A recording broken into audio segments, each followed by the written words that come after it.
চাঁদাবাজি করা অন্যায় না? এ কাজ কি অনুরোধে হবে? কি হবে? বাধা দেওয়া লাগবে। আর বাধা দিতে হলে বাধা দেওয়ার জায়গায় থাকা লাগে। ইসলামকে ওই জায়গায় নিয়ে এবার পৌঁছিয়ে দেন, কিয়ামতের আগে বাংলাদেশে চাঁদাবাজি হবে না। আমরা এবার ইসলামকে শুধুমাত্র অনুরোধের জায়গা না, ওয়ানহাহুম আনিল মুনকার, অন্যায় কাজে আমরা বাধা দিতে চাই। কথা বলেন না কেন? বলেন তো 54 বছরে কি আমরা অন্যায় কাজ বাধা দেওয়ার মতো শক্তি সামর্থ্য তৈরি করতে পেরেছি? কি করেছি? অনুরোধ, যে ভাই এটা না করলে ভালো হয়। আপনার বিবেকে কি বলে? ইসলামের কোন কাজে কি অনুরোধ না আদেশ? 92% মুসলমানের দেশে যদি ইসলাম আদেশের জায়গায় যেতে না পারে, খালি অনুরোধের জায়গায় থাকে, তা আপনি কবে আবার কি করবেন? সারা জীবন খালি অনুরোধই করে যাব, সলিমুদ্দিন নামাজ পড়ো। নবীজির যে সমস্ত কাজগুলো ছিল তার অন্যতম কাজ হচ্ছে ভালো কাজে বা পরিচিত কাজে তিনি আদেশ দিতেন, অন্যায় কাজে বাধা তৈরি করতেন। ওয়ায়ুহিল্লু লাহুমুত তাজ্জিবাত, পবিত্র যত জিনিস আছে, এর আগে অনেকগুলো জিনিস হারাম ছিল, অথচ পবিত্র এই বিষয়গুলো তিনি উম্মতের জন্য হালাল করে দিতেন। ওয়ায়ুহাররিমু আলাইহিমুল খাবাইস, অপবিত্র জিনিস যেগুলো, নাপাক জিনিস, এগুলো তিনি হারাম ঘোষণা করতেন। এই যে বিড়ি, যেটি যদিও হারাম না, কিন্তু এটা অপবিত্র জিনিস, এটা অবৈধ একটা জিনিস, এটা অনেকগুলো ক্ষতির কারণ। একটা লাঞ্চ নষ্ট হয়ে যায়, আর একটা মুখে দুর্গন্ধ তৈরি হয়, অর্থের অপচয় হয়, অনেকগুলো ক্ষতির সম্ভাবনা এর দ্বারা। এই জন্যে এইটাও খাবাইসের ভেতরে অন্তর্ভুক্ত। ওয়ায়াদাউ আনহুম ইসরাহুম, তিনি সরিয়ে দিয়েছেন, তুলে নিয়েছেন তোমাদের উপর থেকে এমন বোঝাসমূহ, ওয়ালাগলাল আল্লাতী কানাত আলাইহিম, যেগুলো তোমাদেরকে বাঁকা করে রেখেছিল, ওগুলো সব তিনি তোমাদেরকে আল্লাহর পক্ষ থেকে আদেশ দিয়ে দিয়ে সরিয়ে দিয়েছেন। ফাল্লাযীনা, সুতরাং এখন তোমাদের উচিত হবে আমানু বিহি, তার উপরে বিশ্বাস করা, ওয়াজ্জারুহু ওয়া নাসারুহু, এই মানুষটা এখন আর নেই, কিন্তু তার অনুসারীরা আছে, আলেমরা।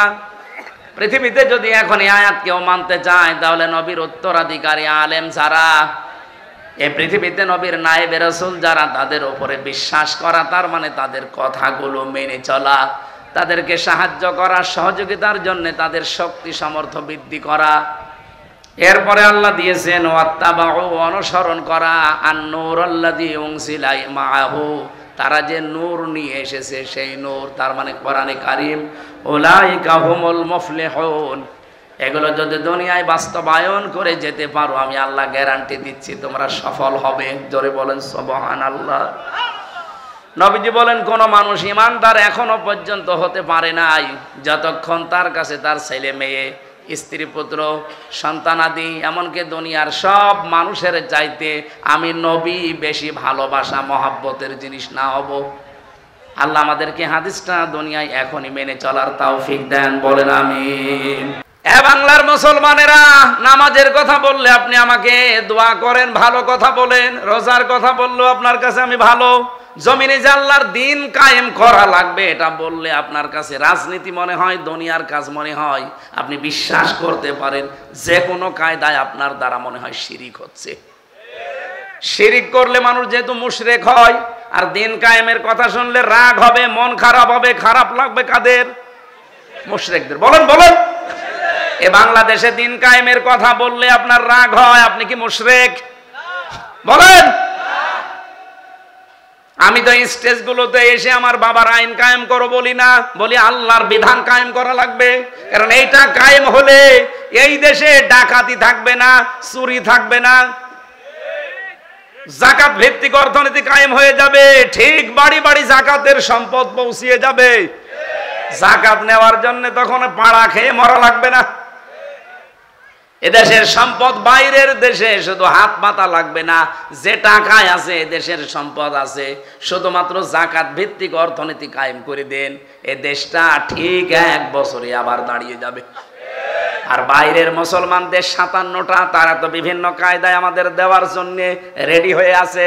আমি মালয়েশিয়া গিয়েছিলাম, সৌদি আরবে ছিলাম, এই দেশটার চাইতে 14 ডবল বড় এই দেশটা। যেখানে যেখানে মিশেছি তারা জানে যে এই পৃথিবীতে সব চাইতে বেশি মুসলমান বাস করে ইন্দোনেশিয়ায় আর বাংলাদেশে। যাকাত ভিত্তিক অর্থনীতি কায়েম করেন না কেন? তারা যাকাত পাঠাবে, ওই টাকাগুলো, নিজের টাকাগুলো, নিজের সম্পদগুলো আপনি শুধু মানুষের দ্বারে দ্বারে যাকাত ফরজ পৌঁছিয়ে দেবেন। 1 বছরের ভেতরে দেখবেন ওই মানুষটা আর ভিক্ষা করবে না, মানুষের চাঁদাবাজি, ছিনতাই, চুরি না। ও নিজের যখন কর্মসংস্থান পাবে, পেটে খাবার থাকবে, তখন ঠিক ভালো রাস্তায় চলবে। বাংলাদেশ জামাত ইসলামের কোন মানুষ চাঁদাবাজি করে না, ছিনতাই করে না, রাহাজানি করে না। এই কারণে করে না, আপনি দেখবেন এই মানুষগুলো যাই হোক, গরিব হোক আর ধনী হোক, এর একটা কাজ আছে। এই যে এই লোকটা জামাত ইসলাম করে, ও কাপড় সেলাই করে খায়, দর্জি। তাতে কি হয়েছে? পায়খানা সাফ করলেও সে মানুষ। আমি কাজ করে খাই, আমি মানুষেরটা আত্মসাৎ করি না। বাংলাদেশ জামাত ইসলামীতে এই দেশে যত মানুষ আছে দেখবেন, সে ধনী হোক, গরিব হোক, মধ্যপন্থার হোক, তার যে কোনো একটা কাজ আছে। আমি জামাত ইসলামী করি, এই যে ওয়াজ আমার কাজ না, এটা আমার দায়িত্ব, কিন্তু আমার একটা আলাদা কাজ আছে। আমার একটা ব্যবসা, 2টা ব্যবসা আছে, একটা বইয়ের, একটা কাপড়ের। যদিও সরাসরি আমি সময় না দিলেও আমার লোক রাখা আছে, আমার শালাটা কাজ করে, আমার আর কর্মচারী দিয়ে কাজ করি। আমার কর্মজীবন আছে, আমার ব্যবসা আছে, লাভ লস আছে। এই জন্য আমার চাঁদাবাজি করা লাগে না, আমার ছিনতাই করা লাগে না, আমার টেন্ডারবাজি করা লাগে না। অথচ যে মানুষগুলোর কর্মজীবন নেই, তাদের কর্মজীবনই এই রাজনীতি। বলেন তো, তার কোনো কর্মজীবন নেই, কোনো কাজ নেই, ওর কাজই রাজনীতি করা। সে মেম্বার হয়ে, চেয়ারম্যান হয়ে, মেয়র হয়ে, এমপি হয়ে ও মেরে খাবে নাকি? আকাশের দিকে তাকিয়ে থাকবে? এই কারণেই কুষ্টিয়ার কথা বলছি। আগস্টের 5 তারিখের পরে এই যে এই সেপ্টেম্বর আরম্ভ হচ্ছে কালকে থেকে, এই 1 বছর 26 দিনের একটা জরিপ, শুধু কুষ্টিয়ায় বহু মানুষ হাজার হাজার কোটি কোটি টাকা শুধু চাঁদাবাজি করিস। ওই জামাত ইসলামের একটা লোকের বিপক্ষে এটা তোলেন তো, সারা বাংলাদেশ দিয়ে দিলাম, যান। আপনার বিরুদ্ধে কথা আসে কেন? কর্মজীবন তৈরি করেন, দরকার পায়খানা সাফ করেন, রাস্তা ঝাড়ু দেবেন, যে কোনো কাজে থাকবেন। শয়তান আপনাকে দিয়ে উল্টা পাল্টা কাজ করাতে পারবে না, কারণ কাজ যখন নেই তখনই শয়তান তার টার্গেট করে। আপনাকে আমি ভালোবাসি, আপনার আখেরাত যেন নষ্ট না হয়। আরে ভাই, চাঁদাবাজি করে হয়তো আপনি 2 কোটি টাকার মানুষ হবেন, আপনার চাইতে আরো 5 কোটি টাকার মালিক ছিল অনেকেই, কিন্তু এখন বাড়িতেও থাকতে পারে না। আমি নিজে সাক্ষী, 620টা বাড়ি। একজন মন্ত্রী ছিল, আগে যিনি মন্ত্রী ছিল, ভূমি মন্ত্রী, আপনার ডিলু, উনি তো কবরে চলে গেছে। ওনার পরে একজন হয়েছিল চট্টগ্রামে বাড়ি, সাইফুজ্জামান জাভেদ। একবার বাইরের দেশে গেলাম, সিঙ্গাপুরে না মালয়েশিয়া যেন, হোটেলে উঠেছি, নিচতলায়। হোটেল তো অনেক বড় বড় হোটেল, লিফটে নামা লাগে, 20 তলা, 25 তলা, 30 তলা, 118 তলা পর্যন্ত আছে মালয়েশিয়াতে। চিন্তা করলাম একটু নিচে যাই তো দেখি কি অবস্থা। নিচে এসে দেখি ওয়েটিং রুমে 2 জন শয়তান গল্প করছে। আমি গেছি, আমারে তো চিনে ফেলেছে, বলছে হুজুর সালাম আলাইকুম। ঠিক আছে, কি এখানে? হুজুর আমরা আগেই পালিয়েছি। অবস্থা দেখি আমরা আগেই পালিয়েছি। পালিয়ে আপনি এখানে কেন? আসি আমি। কত নাম্বার কামরায় আছেন? আসি এই হোটেলে আসি। আপনি কত নাম্বারে আছেন? আমার তো আর ওর মতো ভয় নেই, বললাম অমুক নাম্বারে আছি।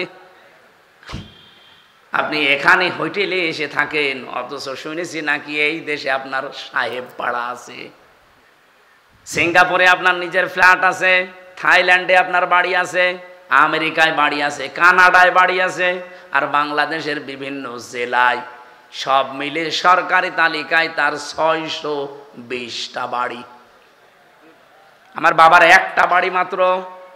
তাই আমি এই 1 বছরের ভেতরে মনে হয় 2 মাসও বাড়ি থাকতে পারি না, 10 মাসে আমার রাস্তায় কাটে।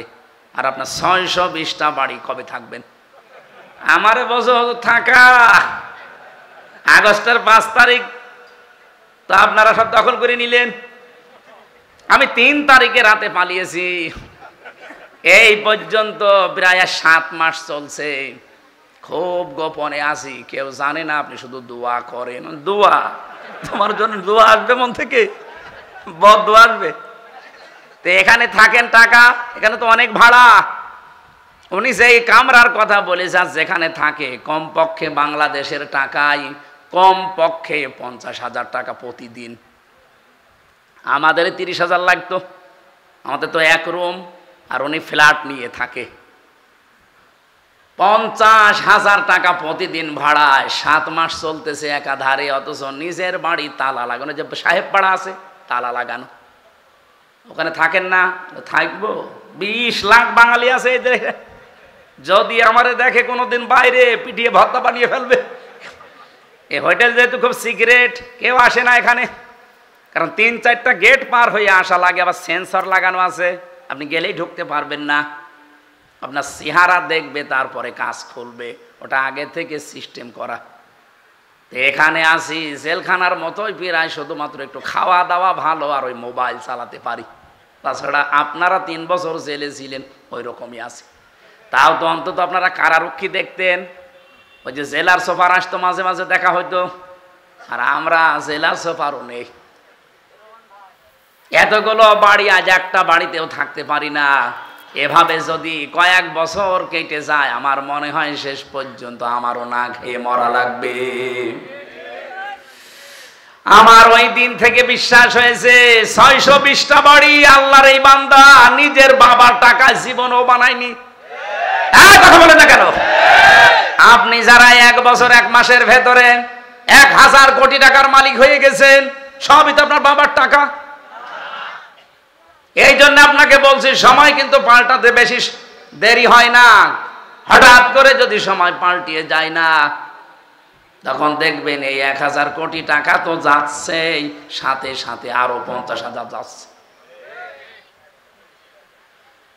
জামাত ইসলামী বাংলাদেশের নাম বললাম, অনেকের মন খারাপ হয়ে গেল। আর ভাই একটা দেখান তো যে এরাও আপনার মতো চাঁদাবাজি করে খেয়েছে। কেন, এদের কি অভাব নেই? এরাও 15 বছর আপনার মতো তো নির্যাতিত ছিল, আপনার চাইতে বেশি ছিল। আমি জামাতের একজনের পেয়েছি 313টা মামলা তার। আপনারও মামলা আছে 517টা পর্যন্ত আমি মামলা পেয়েছি এদেশে একজনের।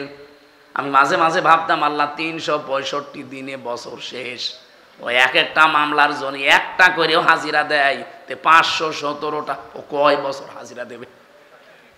আমার মাত্র 2টা মামলা, তাই আমার হাজিরা দিতে দিতে জীবন শেষ হয়ে যাচ্ছিল। যদিও আমার মামলা এখন প্রায় সব খারিজ হয়ে গেছে। রাষ্ট্র আমাকে ঘোষণা দিয়ে জানিয়েছে যে আপনার সাথে এর কোনো সম্পৃক্ততা পাওয়া যায়নি, আপনি নির্দোষ। তা আমি যদি নির্দোষী হয়ে থাকি, 2 বছর 3 বছর আমার জীবন থেকে কেড়ে নিলেন, ওই জীবন সময়টা ফেরত দেন।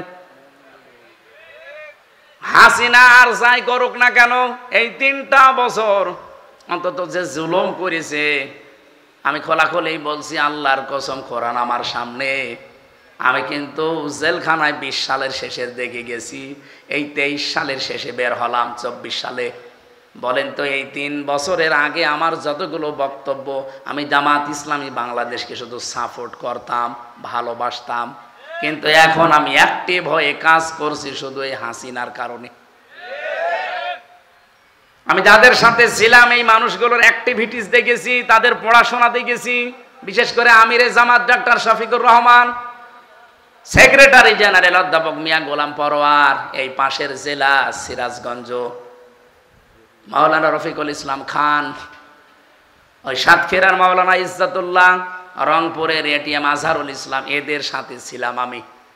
এদের সাথে সেতে পড়েছি, বুঝেছি, এদের মতো কাজ করার চেষ্টা করতে করতে এখন আমি নিজেই অ্যাক্টিভ হয়ে গেছি। তার মানে এই কাজটা করেছে আমার হাসিনা আপা। হাসিনা যদি আমার এভাবে না দিত, আমি শুধু ওই অবিখা ওয়াজ করে খেতাম। ওই যে কাবি খা আছে না, কাজের বিনিময়ে খাদ্য, আর আমারটা ছিল অবিখা ওয়াজের বিনিময়ে খাদ্য। আমি তো ওই লাইনে ছিলাম। হঠাৎ করে এভাবে কষ্ট না দিলে আমি তো অ্যাক্টিভ হতাম না। এই দিন কায়েম করা যে কত বড় ফরজ, এটা আমি বুঝতামও না, শুধু পড়িয়ে যেতাম। এই আয়াত তো আমি সে জন্মের পর থেকেই পড়ছি। আমি যেদিন কায়দা পড়া শেষ করে কোরআন শরীফ ধরেছিলাম পড়াটা শেষ করে এই আয়াত তো সেই দিন থেকে আরম্ভ করেছি, সেই 5 পাস করার পর থেকে। এতদিন পর্যন্ত তো এইভাবে বুঝতাম না যে কাবুরা আলাল মুশরিকিনা মা তাদউহুম ইলাই। হে নবী, আপনি যেদিকে মানুষকে ডাকেন যে দিন কায়েম করো, এটা শুনলে সবচাইতে বেশি খারাপ লাগবে মুশরিকদের। এই বাংলাদেশে দিন কায়েম করার কথা যেই বলুক, এর কথা শুনলে যদি আপনার মন খারাপ হয়, রাগ হয়, আপনি বুঝবেন আপনার ভেতরে শিরিক আছে। আর শিরিক যারা করে তারা মুশরিক, আর মুশরিক হলে আপনার কাছে খারাপ লাগার কথা। আপনি বলেন কই আমি তো শিরিক করি না, অবশ্যই করেন, না তো আপনার কাছে খারাপ লাগে কেন? কোরআন শরীফ কি মিথ্যা হবে? এই জন্য আপনি শিরিক করছেন, আপনি আগে মুক্ত হন, তাহলে আপনার কাছে দিন কায়েমের কথা শুনলে আনন্দ লাগবে, মন খারাপ হবে না। আর আপনাকে আল্লাহ নিয়ে আসবেও না। এই আয়াতের শেষের শব্দ আল্লাহু ইয়াজতাবি ইলাইহি মাইয়াশা। আল্লাহ পাক যাকে ইজতেবা করেন মানে মনোনীত করেন, পছন্দ করেন দিন কায়েমের জন্য, তাকে আল্লাহ এই কাজে লাগান। ওয়াহদি ইলাইহি মাইয়ুনিব। কিন্তু আমার আল্লাহ দেখেন যে এর মন আছে কিনা। আপনি যদি মন থেকে ফিরে আসেন আল্লাহর দিন আমি কায়েম করবই, চেষ্টা করে যান, তখন আল্লাহ আপনাকে এই কাজে লাগাবে। বাংলাদেশে সবাই কি দিন কায়েমের পক্ষে? বলেন বলেন। 18 কোটি মানুষ, এখন মাত্র 7 কোটি 20 লাখ মানুষ, এই যে জরিপ 3 দিন আগের, 7 কোটি 20 লাখ মানুষ এখন চাচ্ছে যে দিন কায়েম হোক, আর বাকিরা এখনো চায় না। আমি বিশ্বাস করে আয়াত দ্বারা, সূরা শুরা 13 নম্বর আয়াত, এই বাংলাদেশে এই 20 কোটি কি 7 কোটি 20 লাখ মানুষকে আমার আল্লাহ অলরেডি তার দিন কায়েমের জন্য নির্বাচিত করেছে তাদের মন দেখে।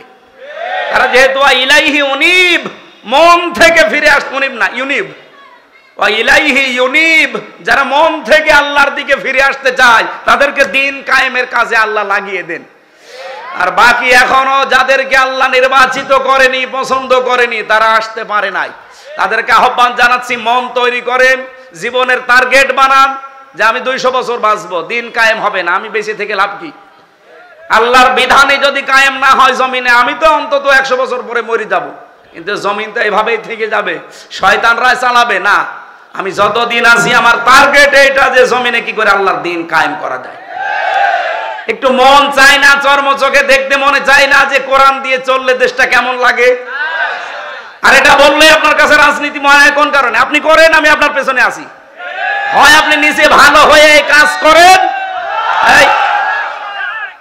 হয় নিজে ভালো হয়ে এই কাজ করেন, নয়তো যারা করছে তাদের পেছনে থাকেন। ফতোয়াবাজি করবেন না, ওয়ালা তাতাফাররাকু ফি, কোন ফতোয়াবাজি এই লাইনে চলবে না। নবীজি বলেন এরা আরাফ নামক স্তরে দাঁড়িয়ে আছে এই প্রাচীরে, যে জাহান্নামে দিচ্ছে না, এই একটাই কারণ, কারণ সবচাইতে বড় ভালো কাজ করেছে দুনিয়ায় তারা, আর ছোটখাটো অপরাধ আছে তাদের। এই জন্য আরাফ সূরা থেকে তাফসীর শুনবেন, এই বিষয়টা আপনি নিজেকে ভাবেন তো, এই প্রাচীরের উপরে আপনি আমি দাঁড়িয়ে আছি, হয়তো মা বাবার সাথে খারাপ আচরণ করেছি, তাদের হক আদায় করি না, জান্নাত আল্লাহ দেবে না, জীবনও দেবে না, জাহান্নামও দিচ্ছে না, শুধু দিন কায়েম করার চেষ্টায় ছিলাম এ কারণে।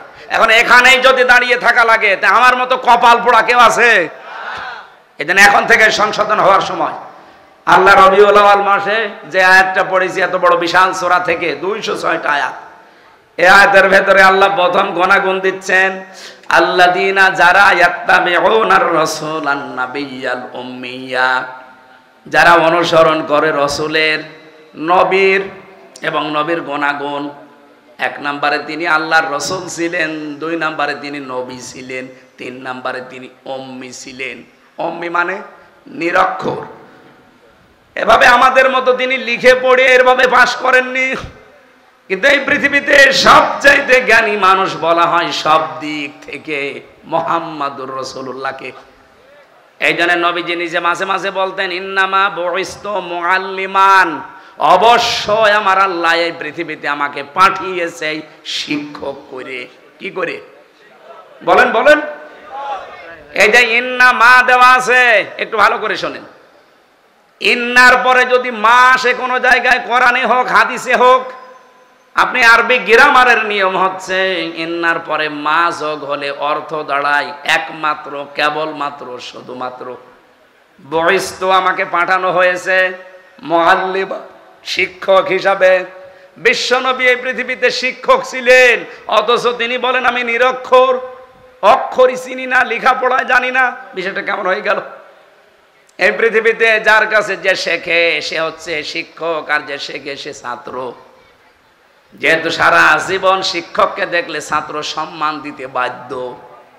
বলেন বলেন, তাহলে নবীজি যদি দুনিয়ায় কারো কাছে শেখে তাহলে তো তার ছাত্র হয়ে যাবে, তার আবার সম্মান করে কথা বলা লাগবে। এজন্য নবীজির রওজায় লেখা আছে ওই সূরা হুজুরাতের আয়াতটা, লা তুকদ্দিমু বাইনা ইয়াদাইল্লাহি ওয়া রাসূলা লা তারফাউ আসওয়াতাকুম ফাওকা সাউতিন নাবিয়্যি ইলা আখিরি আয়াত। তোমাদের আওয়াজ যেন রসুলের আওয়াজের উপরে না ওঠে, তোমাদের কদম যেন রসুলের কদমের সামনে চলে না যায়। আমার ভাইরা, বিশ্বনবী মুহাম্মদ রাসূলুল্লাহ কাউকে সম্মান দেবে শিক্ষক হিসাবে, এটা মানায় না নবীজির জন্যে। আমার আল্লাহ এই জন্যে নিজে সরাসরি শিক্ষক হয়ে জিবরাইলের মাধ্যমে নবীজিকে শিখিয়েছেন। জোরে বলেন সুবহানাল্লাহ। তাহলে নবীজি যে উম্মি ছিলেন, নবীজি যে উম্মি ছিলেন এটা তার দর্শনীয় না, এটা তার একটা মর্যাদার পথিক, যে লেখাপড়া দুনিয়ার মানুষের কাছে না করেও তিনি মহান শিক্ষক। আল্লাহ রাব্বুল আলামিন এবার জানিয়েছেন আল্লাযী ইয়াজিদুনাহু মাকতুবান ইনদাহুম ফিত তাওরাতি ওয়াল ইনজিল। আজ ইহুদি খ্রিস্টানরা আপনার কাছে এসে মানতে চায় না, অথচ ওদের ইনজিল ওদের তাওরাতের ভেতরে আপনার পরিচয় আমি লিখে দিয়েছি যে এই গুণাগুণগুলো আমার নবীর আছে, তোমরা মিলিয়ে নাও। যতগুলো গুণাগুণ আল্লাহর নবীকে আল্লাহ দিয়েছিলেন তার ভেতরে এক নম্বরে ইয়ামুরুহুম বিল মারুফ, তিনি ভালো কাজ বা পরিচিত কাজের আদেশ দিতেন। ওয়ায়ানহাহুম আনিল মুনকার, অন্যায় কাজগুলো তিনি বাধা দিয়ে বন্ধ করে দিতেন। রবিউল আউয়াল মাস আসলে আমরা যেহেতু নবী নিয়ে পাগল হয়ে যাই, সেই নবীকে নিয়ে একটা আয়াত পড়েছি মাত্র, সূরা আরাফ 157 নম্বর আয়াত। এখানে প্রায় কমপক্ষে 13টা জিনিস আছে। প্রথম 3টা পরিচয় দেওয়া আছে নবীজির, এরপরে 6টা কাজ করা লাগবে আমাদের, 6টা গুণাগুণ দেওয়া আছে বিশ্বনবীর। পরিচয় দেওয়ার পরে গুণাগুণ দিয়েছেন, বৈশিষ্ট্য। এরপরে শেষের দিকে আমাদের জন্য করণীয় 3টা কাজ আল্লাহ দিয়েছেন। এই 3 3 6 আর ওদিকে 6 কত? বলেন বলেন। আর ওই শেষের শব্দটা, সৌভাগ্যশালী হওয়ার জন্য আপনাকে মাস্ট বি দুনিয়ায় এই 12টা কাজ করা লাগবে। রবিউল আউয়াল মাস যেহেতু এসেছে, আমরা এই আয়াত থেকে নবীজির মাধ্যমে কিছু নিতে চাই। আল্লাহ যেন আমাদেরকে সহজে অল্প সময়ে কিছু নেওয়ার সুযোগ দান করেন, বলেন আমিন। সূরা আরাফ কোন সূরা বলেন তো? আরো জোরে বলেন, কোন সূরা? আরাফ। 206টা আয়াত আছে, মাত্র এক আয়াত পড়েছি, 157 নম্বর আয়াত। নামকরণ বলছি আগে। আর ভাইরা একটু খেয়াল করে শুনবেন, তাফসীর মাহফিলে কথা বলতে হলে একেবারে এটা নামকরণ থেকে আরম্ভ করা লাগে। আরাফ শব্দের শাব্দিক অর্থ আমরা জানি, ওই যে আরাফাতের ময়দান না, এটা শুধু আরাফাতের ময়দান না। আরাফ শব্দের শাব্দিক অর্থ উঁচু। এটা জান্নাত এবং জাহান্নামের মাঝখানে একটা দেওয়াল দেওয়া আছে, এই দেওয়ালটার নাম হচ্ছে আরফ। নবীজি বলেন কিয়ামতের দিন আল্লাহ কিছু মানুষকে এখানে বসিয়ে দেবেন। এ মানুষগুলো জান্নাতেও যেতে পারবে না, জাহান্নামেও যাবে না। এদিকে তাকান, খুব গুরুত্বপূর্ণ একটা পয়েন্ট। এই ছেলে বসো। সাহাবী প্রশ্ন করলেন, হে নবী, এরা জান্নাতে যাবে না, জাহান্নামেও যাবে না, ওই জায়গায় থাকবে কতদিন? নবীজি আর বলেননি যে কতদিন। আপনি টের পাচ্ছেন, জান্নাতেও আপনি যেতে পারবেন না, জাহান্নামেও যাবেন না। হ্যাঁ, ওই প্রাচীরের ওপরে দাঁড়িয়ে থাকা লাগবে। কতদিন আর নেই, সীমা নেই। আমাদের কারো কপাল যদি ওইরকম হয়ে যায়, কেন হবে সেই কথাটা বলে আমি তাফসিরে যাচ্ছি। বিশ্বনবী বলেন আল্লাহ তাদেরকে জান্নাতে দেবে না মাত্র একটা কারণে, ওর নামাজ রোজা পর্দা পশিদা সব ঠিক ছিল, কিন্তু পরিবারে ওর বোর সাথে আচরণ ভালো করতো, মার সাথে আচরণ ভালো করতো না। ও দুনিয়ায় মায়ের হক আদায় করে নাই ঠিক মতো, এই কারণে আজ ওই জায়গায় দাঁড়িয়ে আছে। ও জান্নাতে যেতে পারছে না। তাহলে জান্নাতে যাওয়ার বাধা কিন্তু আপনার মা বাবা। আমার মনে হয় এখন মা বাবা যারা প্যান্ডেলে বসে আছে এরা আনন্দে আত্মহারা যে হুজুর আরো বেশি দিন বেঁচে থাক। আরে মা বাবা, আপনারও তো কিছু দায়িত্ব আছে। ওই যে সন্তান হওয়ার পরে তার সুন্দর অর্থবোধক নাম রাখার পরে তার দ্বীনের শিক্ষা দেওয়া। এই কথা বলেন না কেন? আপনি কি শিক্ষা দিয়েছেন যে আপনি মা বাবা আল্লাহর পরে আপনার স্থান সে ছেলে জানেই না? কয়েকদিন আগে একটা জানাজা দেখছিলাম ভিডিওতে, এই বাংলাদেশের সুদর্শন পুরুষ নামে একজনের নাম শোনেননি? ও যদি সুদর্শন পুরুষ হয় আমি কি কি জানো নাম ওর? অ্যাডলফ। আমি মনে করছিলাম অ্যাডলফ হিটলার মনে হয়। এই শয়তানের জানাজার নামাজে আমি দেখলাম ও বাবা মারা গেছে, জানাজা পড়ছে, এইভাবে তুলে দাঁড়িয়ে আছে। এখন যে কোনো দেখি সালাম ফেরান লাগবে তাও জানে না। অ্যাডলফের মতো সন্তান আপনি জন্ম দেন, ও যতই সুদর্শন পুরুষ হয়ে বাংলাদেশ কাঁপিয়ে যাক, আল্লাহর কসম কিছুদিন পরে দেখবেন তার মাকে বৃদ্ধাশ্রমে রেখে এসেছে। কারণ আজ হাজারো বৃদ্ধাশ্রমে নিজে খোঁজ নিয়েছি, নিজে গেছি, যে দেখেছি দিন শিক্ষায় শিক্ষিত যারা, হ্যাঁ তাদের মা বাবাও বৃদ্ধাশ্রম অনেক আমি পেয়েছি। এটা শুধু ওই ছেলেটার কারণে না, এটা হচ্ছে তার বউর কারণে। অধিকাংশ 190 জন মা বাবা যারা আজ বৃদ্ধাশ্রমে থাকে তাদের খোঁজ খবর নিয়ে পাশে বসে কথা শুনলে দেখবেন চোখের পানি ফেলতেছে, হাও মাও করে। আমি যে কিশোরগঞ্জে পেয়েছিলাম, কিশোরগঞ্জ থানা, ওইটা হচ্ছে নীলফামারী জেলা। আমি যে দেখলাম দুই পাশে মা আর বাবা বসে আছে, প্রায় 25 জন 50 জন। একজনের কাছে একটু মাথা কাট করে বললাম, কি বাড়ি কোথায়, কি করেন, কেন এখানে এসেছেন? হাউমাউ করে আমার হাত চেপে ধরে হাউমাউ করে কাঁদতেছে এই বাবাটা আর মা। বলছে, একজন বলছে আমার 2টা ছেলে থাকে, একটা আমেরিকায় আর একটা ইংল্যান্ডে, আর একটা ছেলে আমার এদেশে আছে, সে বড় ডাক্তার। 3টা ছেলে প্রতিষ্ঠিত। আমার ছেলেদের আমি দোষ দেই না, সেরকম দোষ হচ্ছে আমার বৌমাদের। ওরা এমন ভাবে কড়াকড়ি করে, শেষ পর্যন্ত বাড়িতে 5টা রুম আছে, একটা রুমে আমাদের এই বুড়ো বুড়ির জায়গা হয় না, টাকা পয়সা পাঠাই, এই বৃদ্ধাশ্রমে আজ পড়ি আছে।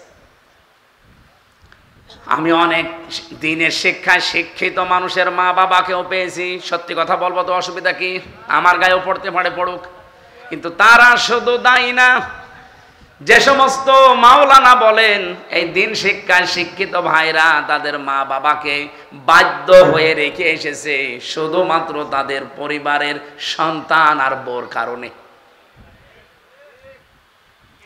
আমি এক কলেজের অধ্যাপককে দেখেছিলাম, সে দিনের শিক্ষায় শিক্ষিত, আবার জেনারেল, কিন্তু মাকে যখন বৃদ্ধাশ্রমে রেখেছে প্রায় 3 মাস হয়ে গেছে, খোঁজ খবর মাঝে মাঝে নিতে যায়।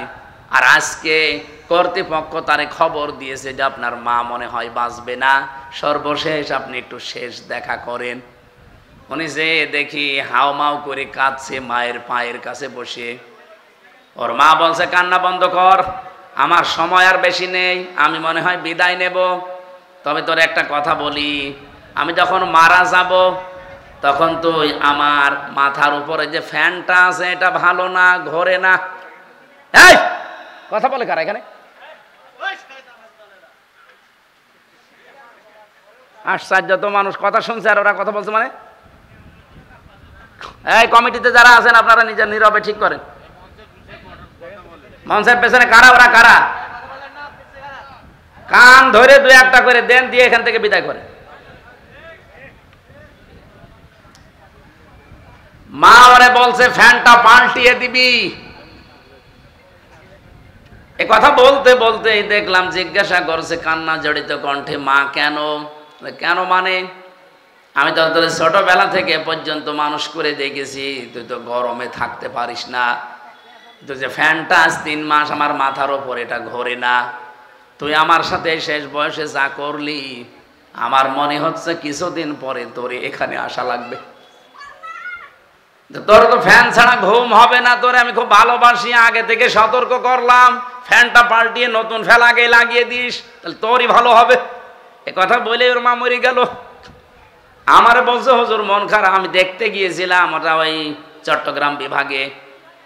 মন খারাপ করবেন না, আমার ওপরে আপনি গালি দিয়েন না, রাগ করেন না, এ দোষ শুধু আমার একা না, আমিও আপনার মতোই দিনই শিক্ষায় শিক্ষিত, আমি কলেজের অধ্যাপক, আমি জেনারেল থেকে অনার্স মাস্টার্স করেছি, আমার 2টা ছেলে মেয়ে আছে, আমার মা 3 মাস এখানে পড়ে আছে, মাঝে মাঝেই মাকে আমি খরচ দিয়ে যাই, কিন্তু সাধ্য মতো দিতে পারি না।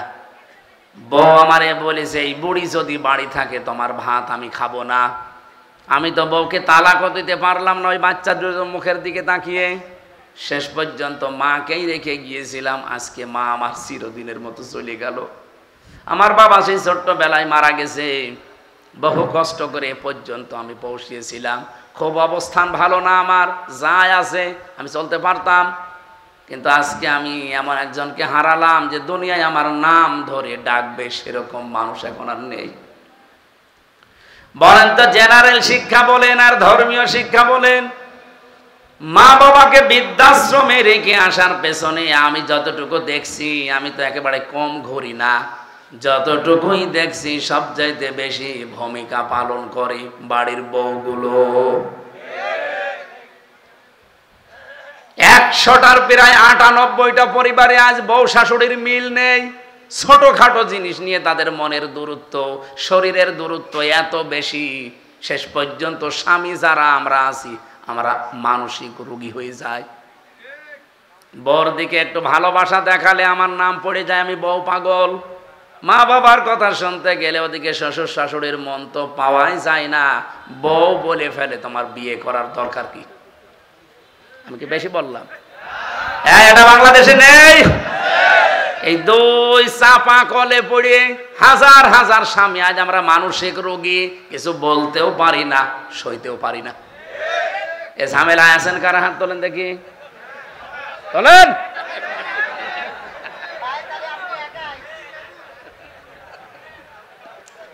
এটা রেকর্ড হচ্ছে, সারা বাংলাদেশে যাচ্ছে, পেছনে যারা মেয়ে লোক বসে আর অত শুনছে, সারা পৃথিবী এখন ছড়িয়ে যাচ্ছে। হাতে পায়ে ধরে মাদেরকে বলছি, বিশেষ করে বউদেরকে বলছি, আল্লাহর কসম আপনি জান্নাতে যেতে পারবেন না যতক্ষণ শ্বশুর শাশুড়িকে নিজের মা বাবার মতো মনে না করবেন। আরে নিজের মা বাবাও তো আপনার কাছে থাকলে জীবনও আপনি এরকম ঝাড়ি দিতে পারবেন, এরকম মন খারাপ করতে পারবেন? 24 বছর 25 বছর 28 30 বছর পর্যন্ত হামজার পেছনে এই মেয়ে লোকটা শ্রম দিয়েছে নিঃস্বার্থ ভাবে। এই পুরুষ লোকটা রোদে পুড়ে পুড়ে পিঠের চামড়া কালো বানিয়ে ফেলেছে এই হামজার জন্যে। আর আপনি 3 কথায় এসে 3 দিনে আপনি পাল্টিয়ে গেলেন। আপনি নিজের শুধু ক্ষতি করছেন না, এই স্বামীর মন থেকে তো উঠে যাচ্ছেনই। আপনি দেখবেন স্বামীরা সবচাইতে জড়ানো জিনিসকে বেশি ভালোবাসে।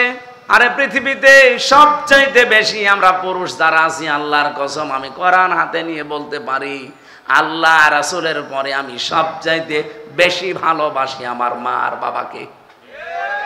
আর এই মা বাবার সাথে যে জিনিসে জড়িয়ে থাকে তাকেও বেশি ভালোবাসি। ভাইরা, বিশ্বনবী মুহাম্মদ রাসূলুল্লাহ সাল্লাল্লাহু আলাইহি সাল্লামকে আল্লাহ যেই কথাগুলো আমাদের মাধ্যমে এবার জানাবেন, সূরা আরাফ থেকে যেহেতু পড়েছি, আপনি আরাফ থেকে এই প্রাচীর নামক জায়গায় মনে করেন এখন দাঁড়িয়ে আছেন, আপনার বিচার চলছে। আপনাকে আল্লাহ জান্নাতে দিচ্ছে না শুধুমাত্র মায়ের কারণে, বাবার হক আদায় না করার কারণে। সাহাবী প্রশ্ন করলেন, হে নবী, আমার মা বাবার কারণে না আমি জান্নাত যেতে পারলাম না, জাহান্নামে আল্লাহ দিচ্ছে না কোন কারণে? বসেন বসেন একটু একটু, এইটাই আমার মূল বিষয়, নাই তো আমি পয়েন্ট পর্যন্ত আসতাম না। এদিকে তাকান, সাহাবী প্রশ্ন করার সঙ্গে সঙ্গে নবীজি বললেন তাকে আল্লাহ জান্নাতে দিচ্ছে না মা বাবার কারণে, আর জাহান্নামে দিচ্ছে না, লোকটা আর যাই করুক দুনিয়ায় দিন কায়েমের জন্য চেষ্টা করত। তাহলে দিন কায়েম করা এটা কিন্তু ফরজ, এটা নফল কাজ না। যত ফরজ আছে দুনিয়ায়, এই জমিনে আল্লাহর দিন কায়েম করা, নামাজ রোজা হজ যাকাত দান সাদকা এর চাইতেও বড় ফরজ। কারণ দিন কায়েম না থাকলে আপনি নামাজের হক আদায় করে নামাজ পড়তে পারবেন না, দিন কায়েম না থাকলে আপনি জাকাত ভিত্তিক অর্থনীতি পাবেন না, দিন কায়েম না থাকলে আপনি পর্দাশীল মহিলা খুঁজে পাবেন না। এখানে কোরআনে কারিমে আমি যতটুকু স্টাডি করে দেখলাম, আমি তো সে ছোটবেলা থেকে এর সাথে লেগে আছি, আমার এই মাথার ভেতরে কোরআনের যতটুকু জ্ঞান আছে আমি দেখেছি সব ফরজের বড় ফরজ আল্লাহর জমিনে দিন কায়েম করা। আদম নবী থেকে আমাদের নবী পর্যন্ত কত লক্ষ নবী হতে পারে বলেন? আমি অন্তত ছোট জীবনে যত নবীর জীবনী পড়েছি, শুধু 2 জন নবীর জীবনী বাদ দিয়ে প্রত্যেকটা নবীর জীবনের শেষে পেয়েছি আন আকিমুদ্দিন, দিন কায়েম করো। একজন হযরত আদম আলাইহিস সালাম আর হযরত সুলাইমান নবী, এরা 2 জনে আদম নবীর সময় তো মানুষজনই ছিল না, আর সুলাইমান নবী তার বাবার কাছ থেকে রাজত্ব পেয়েছিলেন, তিনি আর কি কায়েম করবেন? আর বাকি যত নবীর জীবনী পড়লাম, প্রতিটি নবীর জীবনের মিশন এবং ভিশন ছিল যে দিন কায়েম করা লাগবে। ওয়ালা তাতাফাররাকু ফি, আল্লাহ বলেন মতপার্থক্য করা যাবে না এই বিষয়ে। আপনি যা করেন করেন, আপনি তাবলীগ করবেন করেন, আপনি জামাত ইসলাম করবেন করেন, আপনি পীর মুরিদি করবেন করেন, জিকির করবেন করেন, দরবার খুলে বসে আছেন করেন, যা করবেন আপনার জীবনের যেন টার্গেটই থাকে যে জমিনের দিন কায়েম করা লাগবে। এ বিষয়ে যদি আপনার মন খারাপ হয়, ফতোয়াবাজি করেন যে না এটা দুনিয়ার কাজ, এটা রাজনীতি, সূরা শুরা 25 নম্বর পারা 13 নম্বর আয়াত, এটা 3 নম্বর পৃষ্ঠার 11 না 10 9 নম্বর লাইনে আছে, মাঝের অংশে পাবেন এতটুকু, কাবুর আলাল মুশরিকিনা মা তাদউহুম ইলাই। আল্লাহ পাক বলেন, হে নবী আপনি যাদেরকে ওদেরকে ডাকেন দিন কায়েম করো জমিনে, এটা শুনলে সবচাইতে বেশি মন খারাপ হবে তাদের যারা মুশরিক। পৃথিবীতে আল্লাহর যত বড় বড় দয়া আর রহমত আছে, যেগুলো আল্লাহ দিয়ে নিজে খুশি হন, আনন্দ পান, কিন্তু মানুষ ওইগুলো পেলে কষ্ট পায়। তার ভেতরে 1 নম্বরে কন্যা সন্তান, এটা আল্লাহ দিতে পারলে আল্লাহ খুশি, তিনি আনন্দ পান। কারো ঘরে যদি আল্লাহ কন্যা সন্তান দান করে, কিন্তু যার ঘরে আসে সে কি খুশি না বেজার? 100 জনের প্রায় 98 জনই আমরা বেজার হয়ে যাই। এই যে কন্যা সন্তান আসলে যারা বেজার হন, এই স্বভাব কোনো মুসলমানের মুমিনের না, এটা কাফেরের স্বভাব। ওয়াইদা বুশিরা আহাদুহুম বিল উনসা যাল্লা ওয়াজহুহু মুসওয়াদ্দা ওয়া হুয়া কাযীম। সূরা নাহালের ভেতরে নাম নাহাল 14 পারায় নাহালের ভেতরে এসেছে, হে নবী আপনি যখন তাদেরকে কন্যা হয়েছে কথা বলবেন, দেখবেন মুখ চোখ কালো হয়ে ভৌরকঞ্চিত করবে, তারা অন্তত রাগে ফেটে পড়বে। এই অভ্যাসটা কাফেরদের। কাদের? বাংলাদেশে বহু মুসলমানের ভেতরে ওই স্বভাব আছে না? পৃথিবীর শ্রেষ্ঠ মানুষ যার কথা শুনছিলাম এতক্ষণ, মুহাম্মাদুর রাসূলুল্লাহ সাল্লাল্লাহু আলাইহি সাল্লাম, বলেন তো এই দুনিয়াতে তার একটা ছেলে সন্তানও বেঁচে ছিল? যে কয়টাই হয়েছিল পরপর 3টা, একটাও বাঁচে নাই। বাচ্চা বয়সে তারা বিদায় নিয়েছে। আল্লাহ রাব্বুল আলামিন এজন্য কোরআনে কারিমে তার পরিচয় দিতে গিয়ে জানিয়েছেন, মা কানা মুহাম্মাদুন আবা আহাদিম মির রিজালিকুম ওয়ালাকির রাসূলুল্লাহি ওয়া খাতামান নাবিয়্যিন। এই এদিকে তাকান, আমি গতানুগতিক কথা বলছি না, এখানে একটা শিক্ষা আছে। আল্লাহ পাক বলেন মুহাম্মদ এই পৃথিবীতে কোন অ্যাডাল্ট পুরুষের বাবা ছিলেন না, তিনি পুরুষের বাবা ছিলেন কিন্তু বয়স্ক কোন পুরুষের বাবা ছিলেন না। আল্লাহ এখানে এই জন্য রেজাল দিয়েছেন, সিবিয়ান দেননি। সিবিয়ান মানে বাচ্চা, শিশু, আর রেজাল মানে প্রাপ্তবয়স্ক। কোরআনে কারীম কত সূক্ষ্ম, আপনি আয়াতটার এই শব্দটা শুনলে টের পান। আমরা তো সে জন্মের পর থেকে বিভিন্ন জায়গায় এই রবিউল আউয়াল মাস আসলে মিলাদ হয়, আর মিলাদে ইমাম সাহেব যারা এই আয়াতটা পড়ে না, এই এলাকার ইমাম সাহেব নেই, আপনি ওনারা নিয়ে যান মিলাদ পড়তে, আয়াত দিয়ে তারা আরম্ভ করবে। মনে হয়তো গলায় সুর আছে, আমার ওইভাবে সুর হচ্ছে না, তাই ওই সুর দিয়ে এইটাই দিয়ে আরম্ভ করবে।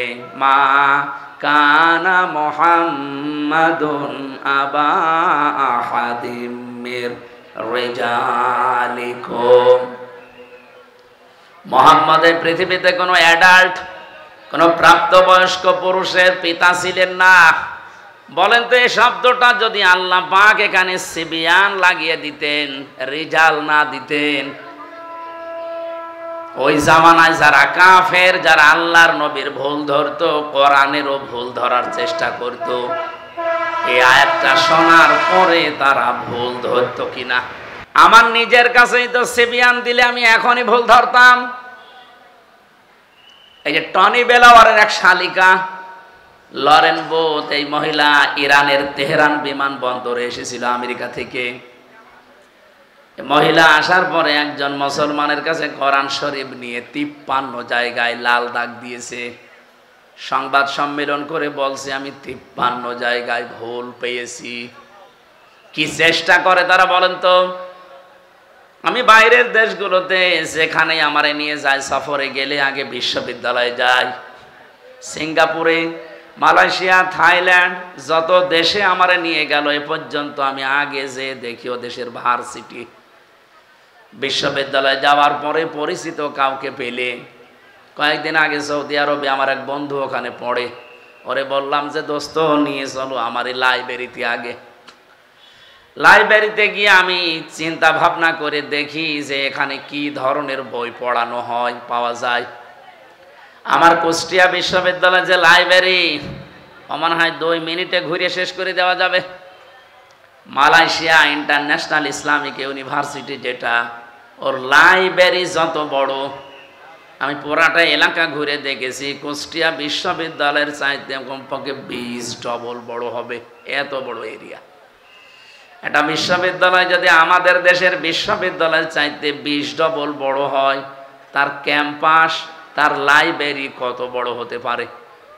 আপনি বই খুঁজবেন, নিজে যেয়ে অমুক বই পেয়ে যাবেন না, কম্পিউটারে টিপ দেওয়া লাগবে, কত তালায় আছে, কত কামরায় আছে, কত তাকে আছে, কত লাইনে আছে, ওটা লেখা উঠবে, ওই জায়গায় যে ওই বই পাবেন।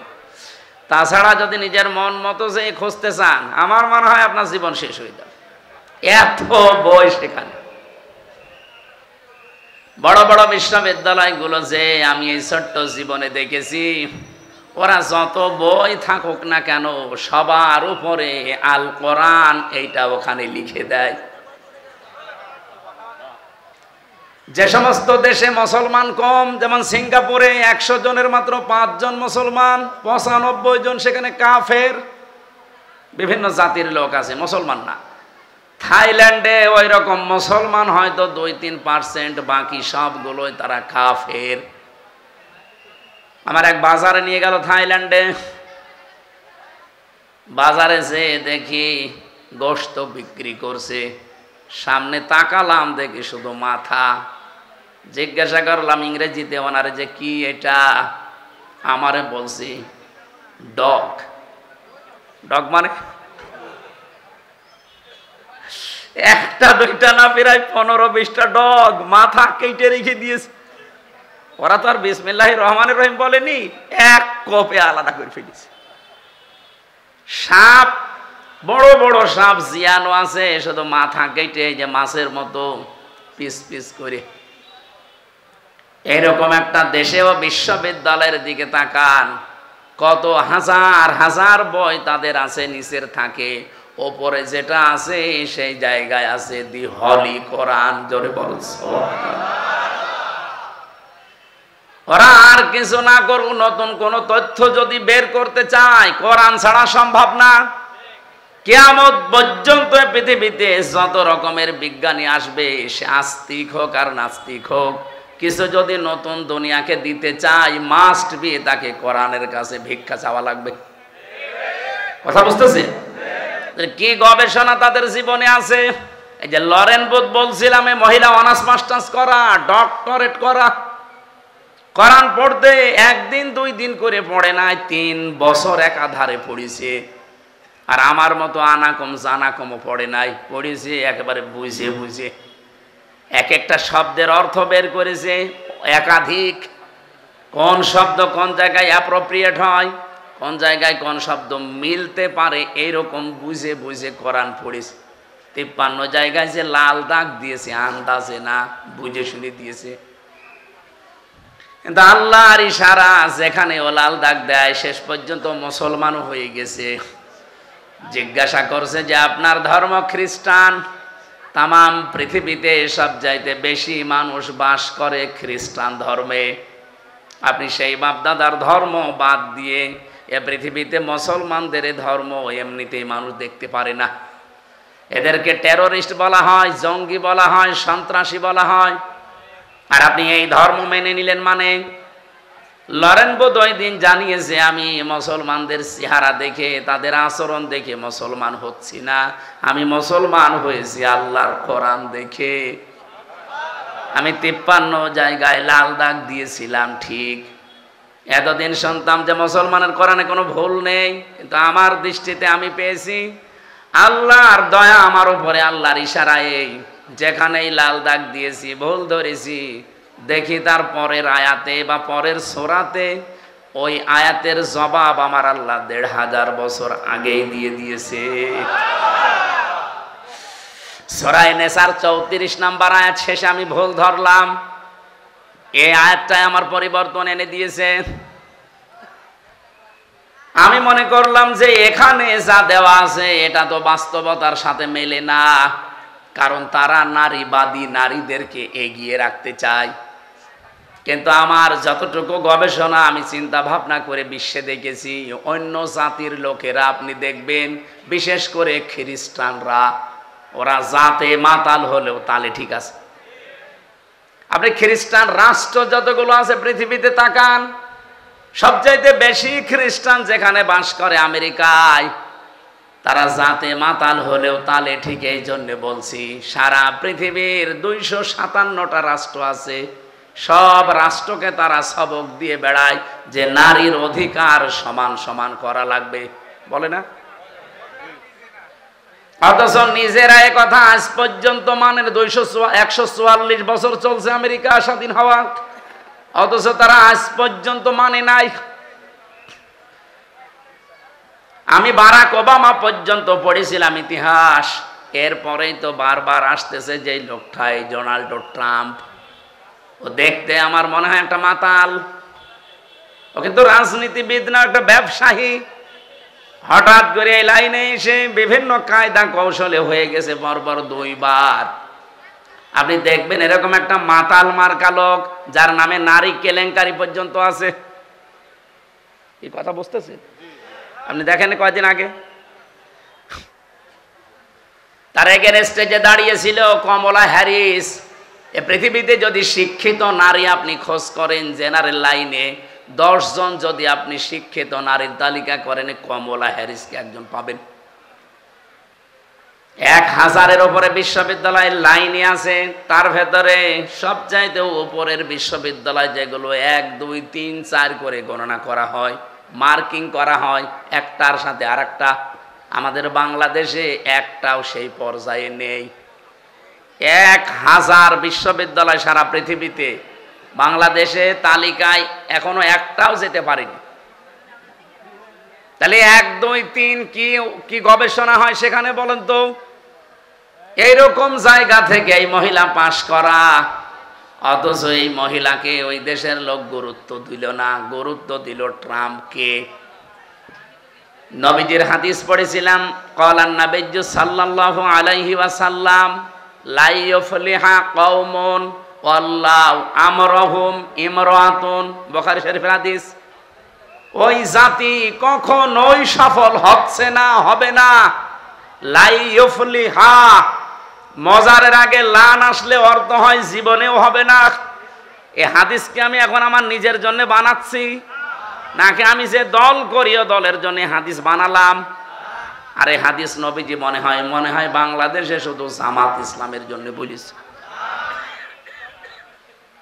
নবীজি যখন ইন্তেকাল করে তখন জামাত ইসলামী ছিল? 1941 সালে দলের জন্ম।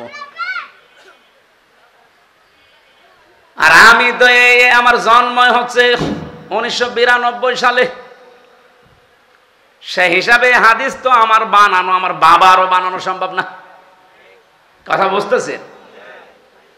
কি বলি একটু বিবেকের আয়না দিয়ে একটু চিন্তা করেন, দেখেন তো। নবীজি বললেন লাই ইফলিহা, যদি ইফলিহ বলতেন আমি অর্থ করে ফেলতাম। এই লামটা দিয়ে আমিও ঝামেলায় আছি। বিশ্বনবী নিজে গ্যারান্টি দিচ্ছেন কখনোই সফল হচ্ছে না, হবে না।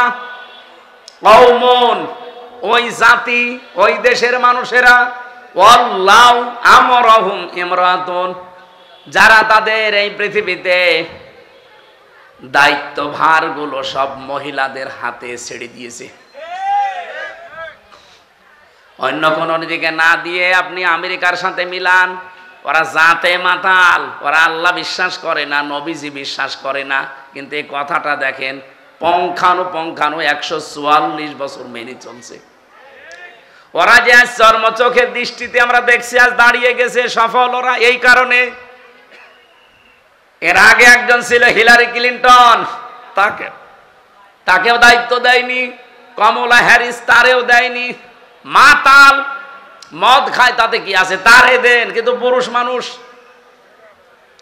ওরা নবীর কথা মেনে আজ দাঁড়িয়ে যায়। আর আমরা আজ 54 বছরের ভেতরে অর্ধেকই গেছে আমাদের সব সিদ্ধান্ত মেয়েদের উপরে।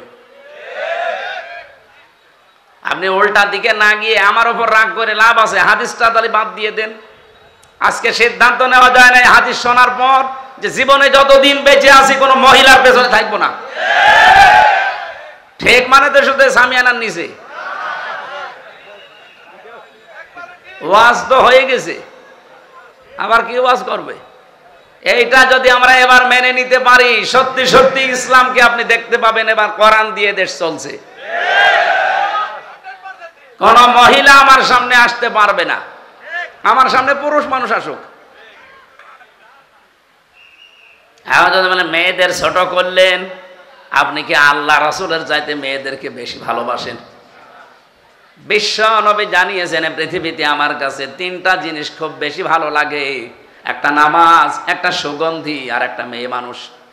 এই মেয়ে লোক বলতে গিয়ে তিনি ইমরাতি দিয়েছেন, আমার স্ত্রী। আমার স্ত্রী আমার কাছে ভালো লাগে। আমাদের কাছেও নামাজ অনেকের ভালো লাগে, অনেকের লাগে না। অনেকের কাছে সুগন্ধি ভালো লাগে, অনেকের কাছে আবার দুর্গন্ধ ভালো লাগে।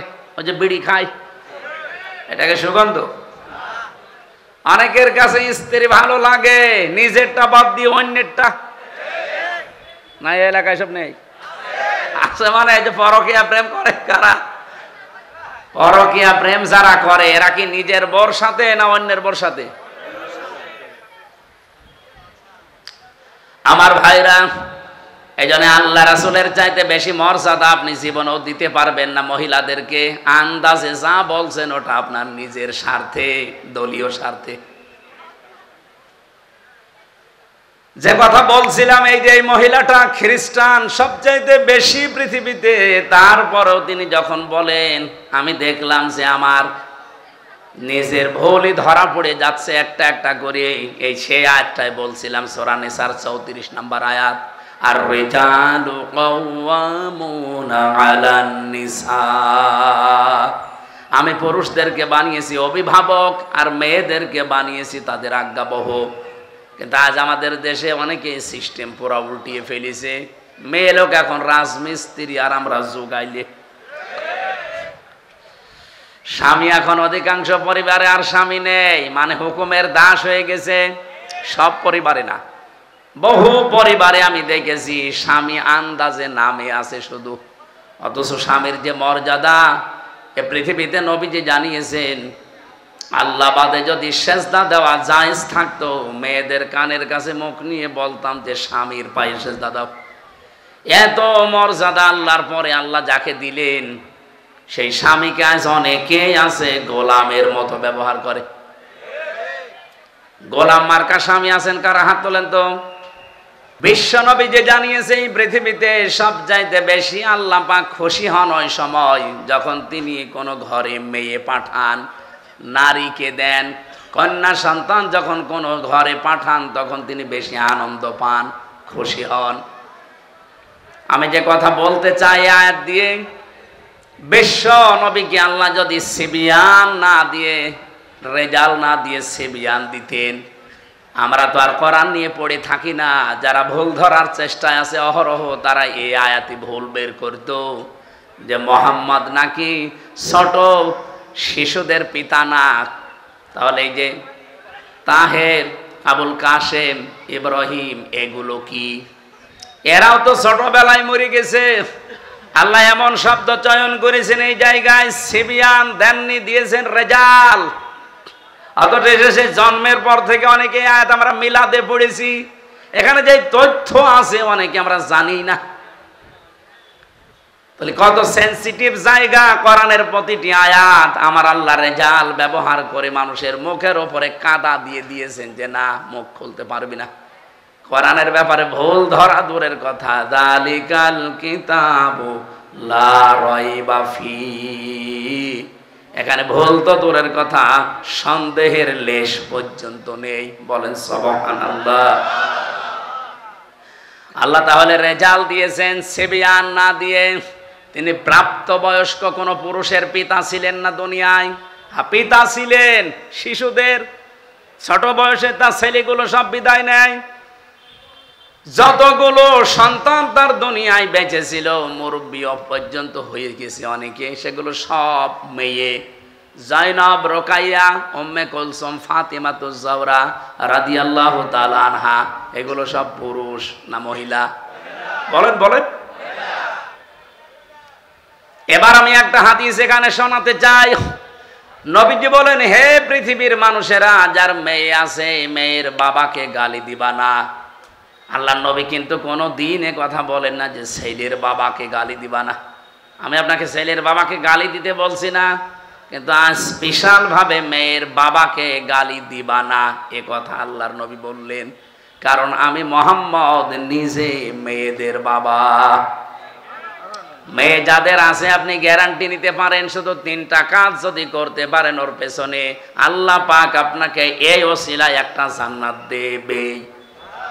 1 নম্বরে তার একটা সুন্দর অর্থবোধক নাম রাখা লাগবে। এমন নাম রেখে দিয়েছে ও নাম শুনলে কুকুর পর্যন্ত হাসে। আধুনিক এমন এমন নাম এখন বের হচ্ছে। এই জন্য আপনি ইসলামী এবং অর্থবোধক নাম রাখবেন মেয়েদের। 2 নম্বরে শুধু নাম রাখাই শেষ না, এর পেছনে আপনি খরচ করবেন আপনার সাধ্য মতো দিন শেখাতে। আপনার মেয়ে হাফেজা হবে, আপনার মেয়ে ইঞ্জিনিয়ার হবে, ডাক্তার হবে, কোনো অসুবিধা নেই, কিন্তু তাকে প্রথমে কোরআনে কারিমের জ্ঞানটা এমন ভাবে দেন ও বড় হয়ে যেন দুর্নীতি না করে। এগুলো যাদের ভেতরে আছে, আপনার মেয়ে যদি ডাক্তার হয়, রাজশাহীর ডাক্তার ফাতেমা সিদ্দিকার মতো হবে। আপনার মেয়ে যদি বিশ্ববিদ্যালয়ের শিক্ষিকা হয়, আমি বহু বিশ্ববিদ্যালয়ের শিক্ষিকা দেখেছি, এই মানুষগুলো সূর্যের আলো পর্যন্ত তাদেরকে দেখতে পায় নাই, অথচ তারা ভার্সিটির শিক্ষিকা। আর আপনার মেয়ে প্রাইমারির মাস্টার, ওর আগা থেকে মাথা পর্যন্ত শুধু সূর্য না, এলাকার সূর্যরাও দেখে। এই জন্য তাকে এমন জ্ঞান আপনি প্রথমে দিয়ে দেবেন, দুর্নীতি করবে না। আপনি দেখেন আগে কিন্তু 5 এবং 8-এ 100 মার্কের কোরআন ছিল, হাদিস ছিল, ফিকহ ছিল, ইসলামী ইতিহাসগুলো ছিল 100 মার্কের বৃত্তি পরীক্ষায়। কিন্তু আমাদের দুর্ভাগ্য, আগে যারা দায়িত্ব ছিল এই 15 বছরে ওরাই বৃত্তি পরীক্ষায় 100 মার্ক কোরআন হাদিস তুলে দিয়েছে। আরে পরীক্ষার জন্য অনেকে পড়ে না, সেটা যদি সিলেবাসে না থাকে ও জীবনে হাত দেবে। আগে সেই থ্রি যখন পড়তাম তখন গারে সুরের ঘটনা পড়তাম। হযরতে আবু বকর সিদ্দিক নবীজিকে রাতের বেলা পাহারা দিয়েছিলেন, পড়তাম আর ওই সময় বুঝতাম না, তারপরও মন লাগিয়ে দিতাম যে কি কি হয়েছে দেখি। আবু বকরের ওপর একটা আলাদা ভালোবাসা জন্ম নিত যে নবীর জন্য এত কিছু করেছে। ওখানে শিক্ষায় দেখবেন 2-3 লাইন আবার লেখাও ছিল যে হযরতে আবু বকর নবীজির জন্য একটা দিন একটা রাত এই কষ্টটা করার কারণে আল্লাহ এত বেশি খুশি হয়েছিলেন, কিয়ামত পর্যন্ত আমরা যারা দুনিয়ায় আসতে পারি সবার নেকি যদি এক পাল্লায় দেন, হযরতে আবু বকর নবীজির জন্য এক রাতে যে কষ্ট করেছিলেন ওই এক রাতের কষ্টের সমান যে সওয়াব, ওই সওয়াবের পরিমাণ হবে না। আবু বকরের প্রতি এমনি একটা আলাদা ভালোবাসা তৈরি হয়ে যেত, সেইগুলোই যদি এখন তুলে দেয় তে ভালোবাসা জন্মাবে কি করে? এই জন্য সিলেবাসে যারা ছিল শিক্ষা ব্যবস্থায়, ওরা যাতে মাতালগিরি করলো ওরা কিন্তু তালে ঠিক ছিল। আপনি দেখেছেন যে কয়েকজন মানুষ দায়িত্ব পালন করেছেন, নুরুল ইসলাম নাহিদ, ডাক্তার দীপুমণি, আর এই যে চট্টগ্রামের নওফেল, এগুলো লেখাপড়া কোন জায়গায়, এগুলো প্রোটেকশন কোন জায়গা থেকে? সর্বশেষ যে লোকটা দায়িত্বে ছিল এই মহিউদ্দিনের ছেলে নওফেল, চট্টগ্রামের শিক্ষা মন্ত্রণালয় ছিল, ওর পড়া ভারতের রামকৃষ্ণ। যারা রামকৃষ্ণ থেকে পড়ে এসে আমাদের মুসলমানের 92% মুসলমানের দেশের শিক্ষা ব্যবস্থায় শিক্ষামন্ত্রী হবে, ও তো কোরআন হাদিস পড়াবে। এই জন্য 100 মার্কের ছিল আবার তুলে দিয়েছে, দরকার নেই। আমরা চাই আবার এই দেশে সকালবেলা ফজরের পরে কনারের আওয়াজ বিভিন্ন ঘর থেকে আসতে থাকবে, এটা চান না? খালি আসলে আজকে আসার পরে প্রায় 4-5 জন বাচ্চা এসে বলছে মাথায় হাত দেন, দোয়া করেন। কি দোয়া করব? বাচ্চাগুলো খারাপ হয় ওই সময় যখন মায়ের পেট থেকে দুনিয়াতে আসে, কারণ এই 10 মাস 10 দিন মায়ের পেটে থাকাকালীন ও অনেক কিছু ওখান থেকে নিয়ে আসে। বিজ্ঞান এখন প্রমাণ করছে 6 মাস যখন মায়ের পেটে মানুষের হয়ে যায় তখনও দুনিয়ার কথাবার্তা শুনতে পায়। এখন 6 মাস আপনার স্ত্রীর পেটে সন্তান বয়স হয়ে গেছে, আপনার স্ত্রী বসে বসে এমন সিরিয়াল দেখতেছে যার ভেতরে শুধু আল্লাহ রসুলের কথা। ওইটা দেখে আর ওর ভেতর থেকে তো সব শুনতেছে, ওইটা প্র্যাকটিস করে, আসার পরে ঠিক ওইটা আচরণ করে। বলেন, দোয়া চাই আমার কাছে হুজুর, দোয়া করেন আব্দুল কাদের জেলানির মতো ছেলে চাই। আব্দুল কাদের জেলানি এমনি হবে? সম্মানিত মা বোন যারা এসেছেন, শুধু ওয়াজ শুনতে আসা না, এখন থেকেই পরিবর্তনের নিয়ত করে বাড়ি যাবেন।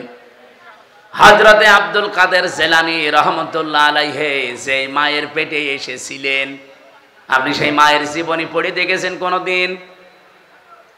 আমি কারাগারে থাকতেই 3 বছরে গুরুত্বপূর্ণ যে বইগুলো পড়ে শিক্ষা নিয়েছি তার অন্যতম প্রোডাক্টিভ মুসলিম কারাগারে রাত দিন। আর এই যে আব্দুল কাদের জেলানি রহমতুল্লাহ আলাইহির জন্ম, এত সুন্দর করে সেখানে শিক্ষামূলক বিষয়গুলো তুলে এনেছে। সন্তান পেটে রাখা অবস্থায় যদি ওগুলো পড়তো তাদের ঈমানও বৃদ্ধি হতো জাইনাব আল গাজালির মতো। আব্দুল কাদের জেলানির মায়ের নাম ফাতেমা, এই মেয়েটার মতো আমাদের মেয়েদেরও মায়েদেরও ঈমান মজবুত হতো। বাসর রাতে স্বামীকে ডাক দিয়ে বলছে, স্বামী দাঁড়ান, আপনি আমার কাছে আসা থেকে একটু বিরত থাকেন। আমার বাবা কিন্তু আপনাকে বলেছিল আমি নাকি অন্ধ, আমি নাকি বোবা, আমি নাকি ন্যাংড়া। আর ঠিক বলেছে আমার বাবা। আপনি যে বাসর রাতে আমার কাছে আসতে যে ফিরে গেলেন ভয়তে, আপনি বিয়ের আগেই তো শুনেছিলেন যে আমি অন্ধ, অথচ আমার চোখ এখন ভালো।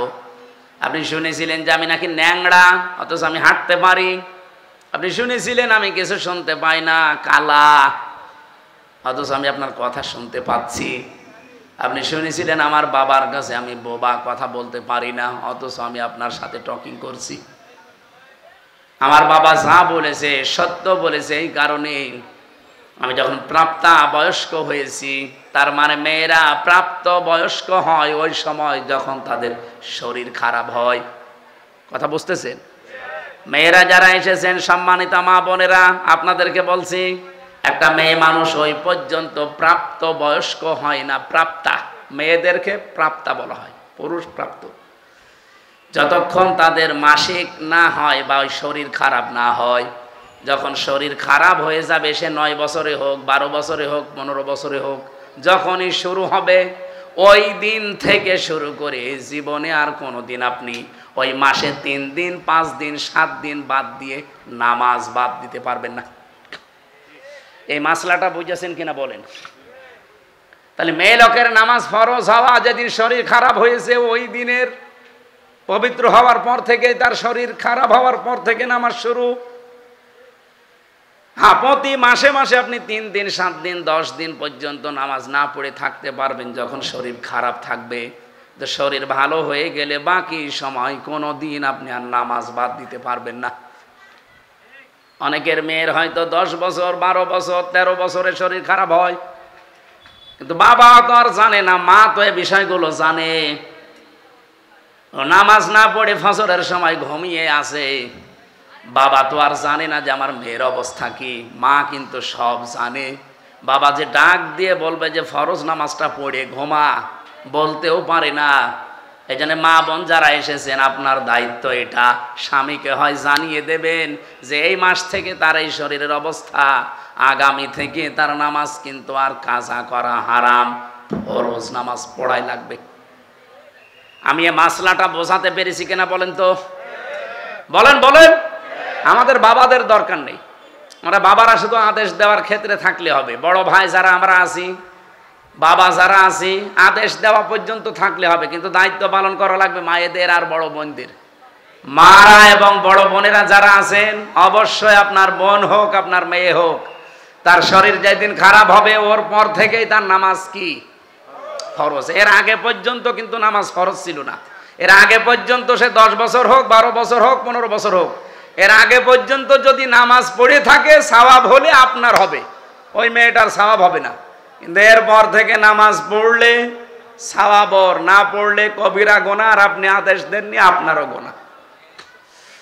স্বামীকে ডাক দিয়ে বলেছেন, স্বামী আমার বাবা বলেছিল আমি নাকি অন্ধ। হ্যাঁ, আমি অন্ধ। আমার এই প্রাপ্তা বয়স্ক হওয়ার পর থেকে, মনে করেন 12 বছর, এই 12 বছরের পর থেকে এই বিয়ের এখন চলছে আমার 18 বছর। এই 6টা বছরে কোনো দিন আমি যে বোবা, আমার বাবা বোবা বলেছে, কারণ এই মুখ দিয়ে আমি কোনোদিন গীবত করি নাই। আমার বাবা বলেছে আমি নাকি অন্ধ। হ্যাঁ, আমি পরপুরুষের চেহারা এই অন্তত এই প্রাপ্তা বয়স্কর পর থেকে বিয়ে পর্যন্ত দেখি নাই। আমি ন্যাংড়া এই কারণে বলেছি, আমার এই পা দিয়ে এমন কোন হারাম কাজে আমি যাই নাই যেটা কবিরা গুনাহ হয়। আমি এমন কোন কথা এই কান দিয়ে শুনি নাই যে কথায় কবিরা গুনাহ হয়, তার মানে গীবত, এগুলো আমি শুনি না। আমার বাবা আমার উপরে আস্থা রেখে এই 6 বছর সে দেখেছে, এই কারণে বলেছে আমার মেয়ে অন্ধ, বোবা, কালা, ন্যাংড়া। আসলে আমি ওই রূপক অর্থে এগুলো ছিলাম, বাস্তবে আমার শরীর সব ঠিক আছে। শুকরিয়া আদায় করলেন। বাসর রাত শেষ করে বউকে নিয়ে বাড়িতে গেলেন বাবার, কারণ এতদিন তিনি শ্বশুর বাড়িতে কাজ করে খেতেন 10 বছর। সর্বশেষ আমি তার জীবনী পড়তে গিয়ে বেশি, এই মায়ের পেটে এসেছিলেন হযরতে আব্দুল কাদের জেলানী রহমতুল্লাহ আলাইহে। এত বড় চরিত্রের অধিকারী তার মা, এর পরেও তিনি মায়ের পেট থেকে এসে মাত্র 6 বছর তার বয়স, মা তাকে নিয়ে গেছে মাদ্রাসায় পড়ানোর জন্যে। ওস্তাদ ডাক দিয়ে বলছে, বাবা বলো বিসমিল্লাহির রহমানির রহিম, আলিফ বা তা সা। হযরতে আব্দুল কাদের প্রথমেই প্রশ্ন করলেন, ওস্তাদ বিসমিল্লাহির রহমানির রহিম এর মানে কি? উনি অর্থ বললেন যে এখানে আল্লাহর নামে শুরু হচ্ছে, যিনি রহমান, যিনি রহিম, দয়াশীল এবং ক্ষমাশীল। আলিফ বা তা সা, উনি বললেন এর অর্থ বলেন। ওস্তাদ বলছে আলিফ বা তা সার কোনো অর্থ নেই। আব্দুল কাদের বলে, হুজুর যে জিনিসের মানে হয় না, অর্থ হয় না, ওটা পড়ি আমি সময় নষ্ট করি না। ওস্তাদ চিন্তা করছে কি ছাত্র পেলাম। তুমি জানো আলিফের মানে? জানি, আমি মায়ের কাছ থেকে শুনেছি। কি আলিফের মানে? আমি এতদিন ছাত্র পড়াই, আমি জানি না। তোমার মা কি বলিয়েছে দেখি বলো তো। উনি আলিফ দিয়ে শুরু করলেন আয়াতুল কুরসি। আল্লাহু লা ইলাহা ইল্লা হুয়াল হাইয়ুল কাইয়্যুম। তেলাওয়াত করতে করতে প্রায় 18 পারা পর্যন্ত তিনি পড়েছিলেন। আয়াতুল কুরসির ভেতরে আমার আল্লাহর 10টা ক্ষমতার কথা আছে। তিনি ব্যাখ্যা পর্যন্ত মায়ের কাছে পড়েছিলেন, শুনেছিলেন। এগুলো শুনলেন, বললেন ওস্তাদকে। ওস্তাদ কাঁদতে কাঁদতে বেহুশ হয়ে গেছে। হোশ ফেরার পরে ডাক দিয়ে বলছে কি, মা কয় তোমার? পর্দার আড়াল থেকে মাকে জিজ্ঞাসা করলেন, আপনি এই ছেলেকে মনে হয় কোনো জায়গায় পড়িয়েছেন, এখন নিয়ে এসেছেন আমার কাছে পরীক্ষা করার জন্যে? মা বলছে, না, এই প্রথম নিয়ে আসলাম। কি বলেন? আপনার এই ছেলের তো আল্লাহর পরিচয় ব্যাপক আয়ত্ত আছে, এমনকি কোরআনে কারিমের 18 পারা পর্যন্ত তা প্রায় মুখস্থই করা আছে। বয়স মাত্র 6 বছর। কয় বছর?